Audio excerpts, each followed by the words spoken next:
What's going on in the energy world? A lot, and we're going to find out what and why this morning with Mike Kamstra. Mike is a certified energy relationship manager with Allied Cooperative, the merged organization between Allied Cooperative and Provision Partners Cooperative.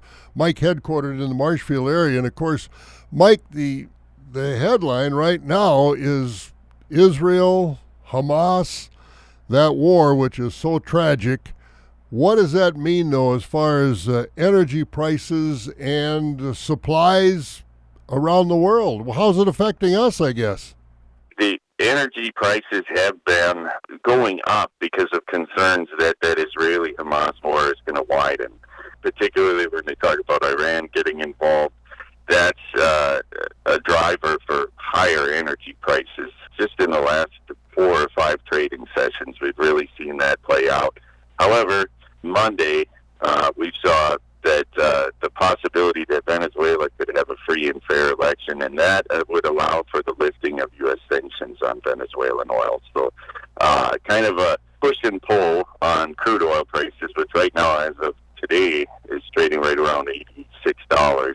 It could lead to more oil on the global markets if Venezuela is opened up, but it's a long journey there to get to that.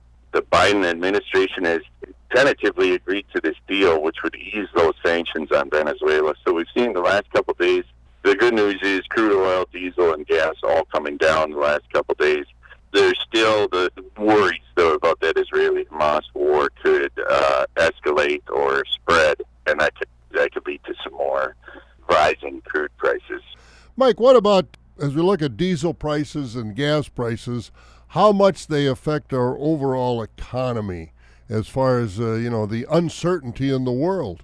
Yeah, there's a lot of talk about diesel and gas actually being some of the drivers or fueling inflation, if you'll pardon the pun.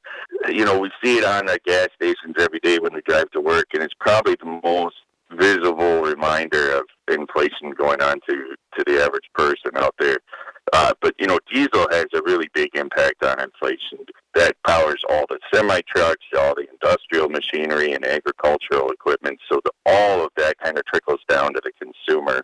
And even heating oil and propane are closely connected to the price of diesel. So we could see, if we see higher prices, particularly if we have an event like where this Middle Eastern war spreads, the consumer would definitely feel that in everything they purchase. As we go forward, Mike, looking at those propane tanks, we're dry and grain now. We need to heat the buildings, our houses, and others this winter. Now a good time to get that propane locked in. Don't wait to see what the world does. Yeah, I think so. If we look back to from August to now, we can see propane kind of steadily rising by a few pennies a week, sometimes 3 to 4 cents a week.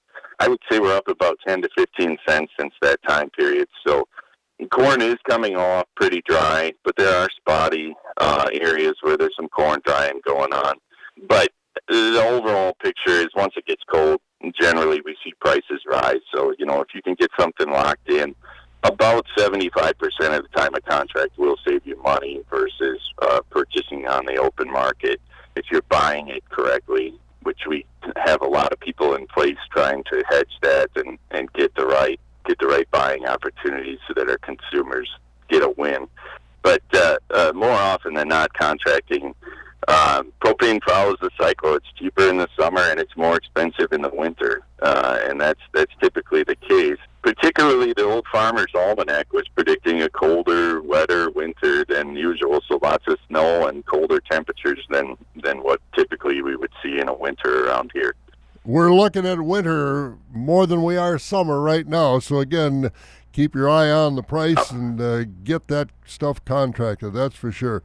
Mike, thanks for the update this morning. Well, thank you, Bob. I appreciate it. All right, Mike Kamstra, certified energy relationship manager in the Marshfield office with Allied Cooperative, the merged organization with Provision Partners Cooperative. I'm Bob Bosold.